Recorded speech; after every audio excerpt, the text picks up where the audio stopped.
नमस्कार।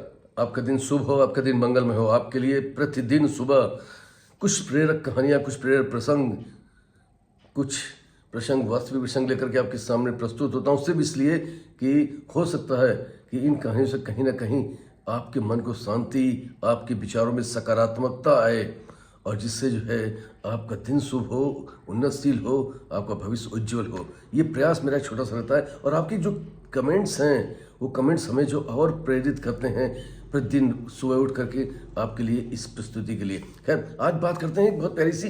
एक राजा था, उसके दरबार में एक अनजान सा व्यक्ति आया। उसने कहा, साहब मुझे नौकरी दे दीजिए। उन्होंने कहा, नौकरी तो मैं तुम्हें दे सकता हूँ, लेकिन नौकरी में तुम कर क्या सकते हो?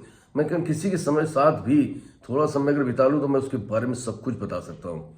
राजा ने उसे अपने अस्तबल का प्रमुख बना दिया और कुछ समय बाद उसके पास गया। उसने कहा कि बताओ, अच्छा जो मेरा ये सबसे प्रिय घोड़ा है, ये घोड़ा कैसा है?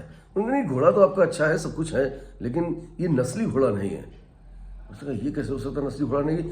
राजा ने जिससे ये घोड़ा खरीदा था जंगल से, उसको बुलवाया। उसने कहा कि घोड़ा नस्ली नहीं, सच सच बताओ नहीं तो दंड मिलेगा। उसने कहा, महाराज क्षमा करें, घोड़ा तो नस्ली है, लेकिन क्या था, इसकी पैदाइश के बाद इसकी उम्र खत्म हो गई थी, तो ये जो है एक गाय का दूध पी करके बड़ा हुआ है। राजा को बड़ा आश्चर्य हुआ कि तुमको ये कैसे पता चला? उस आदमी से पूछा तो उसने कहा, कुछ नहीं, मैं देख रहा था कि जब ये चारा खाता था तो चारा हमेशा नीचे सर झुका कर खाता था, जबकि जो घोड़े होते हैं वो चारा जो है मुंह में दबाकर चारा ऊपर मुंह करके खाते हैं। तो मुझे समझ में आ गया था कि घोड़ा एक्चुअल नस्ली नहीं है। राजा उससे बड़ा खुश हुआ। राजा ने उसको जो है खुद बहुत सारे परिंदे, खाने पीने का सामान, जौ शराब वगैरह दिया और उसकी खूब तारीफ करी। कुछ दिन बाद उसने राजा ने उनसे कहा कि चलो तुम वहाँ महल में तैनात कर देते हैं, और उसे महल में तैनात कर दिया। महल में तैनात करने के बाद कुछ रोज बीता, उसके राजा उसके पास गया। उसने कहा कि अच्छा बताओ, तुम्हारा महारानी के बारे में क्या ख्याल है? राजा ने, महारानी है वो, तो उनके बारे में ख्याल क्या करना, सब कुछ अच्छा है, लेकिन ये एक्चुअल राजकुमारी नहीं है।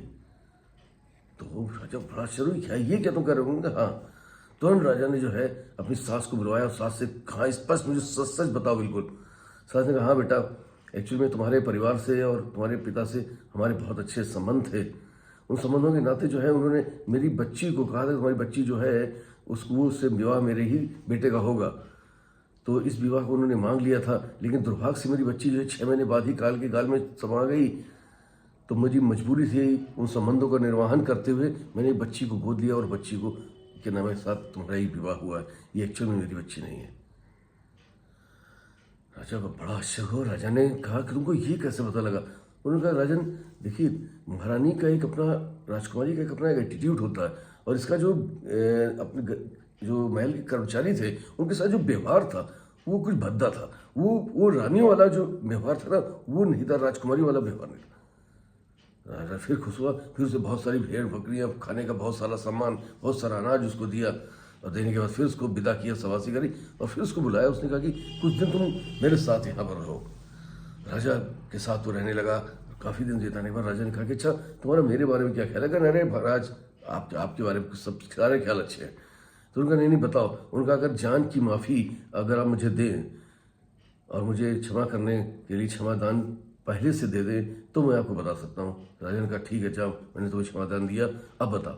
उसने कहा कि महाराज क्षमा करिएगा, आप यहाँ के राजा जरूर हैं, लेकिन एक्चुअली में आप राजकुमार नहीं हैं। आप जो है वो बहुत, ये तो गुस्सा क्रोध से भर गया। उसने कहा, ये क्या कर रहे तुम? समय आपसे पहले ही आपसे मैं माफ़ी मांग चुका हूँ। उन्होंने कहा, ठीक है, अच्छा।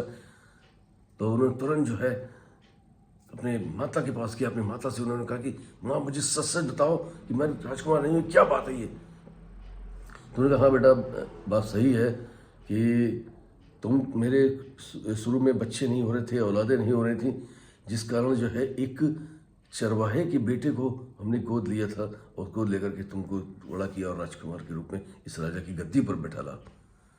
आश्चर्य हुआ उसको।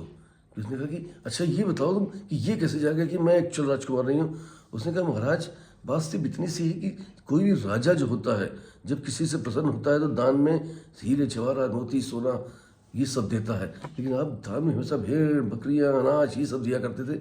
मुझे लगा ये जो है ये एटीट्यूड जो है राजा का नहीं हो सकता, राजकुमार का नहीं हो सकता।